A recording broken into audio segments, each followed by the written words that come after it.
Hey, if you're gluten sensitive and you're about to visit your dentist, there are a few toxic landmines you're gonna want to avoid.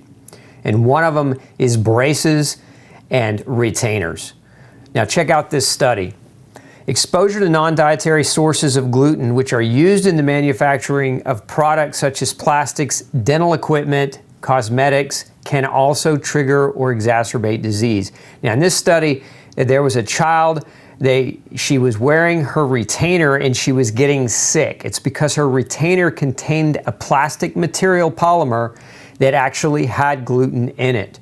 So if you're wearing braces and you're on a gluten-free diet and you're struggling, it's important that you know, get with your dentist, get with your orthodontist, check what's known as the material safety data sheet on your retainer and on your braces. That is the list of other ingredients in them, and because they don't always tell you they have gluten, and it's a question that you need to ask.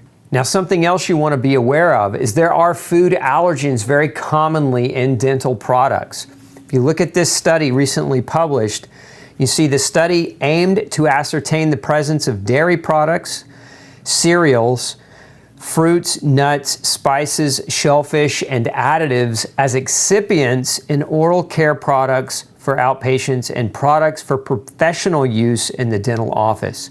Among the 387 surveyed products, the highest prevalence of food allergens was found in toothpaste, fluoride varnishes, and alginates. In essence, alginates are agents that are usually used in toothpaste. So these things, if you go to your dentist office and your dentist is not aware that you're gluten sensitive or that you have an allergen, he might be using something to clean your teeth or in your hygiene care that can actually make you sick. It's your job to inform your dentist about whether or not you have a reaction, especially to things like gluten or dairy. So don't rely on the dentist to ask the question. It's your responsibility to be in the know, so make sure you inform your dentist.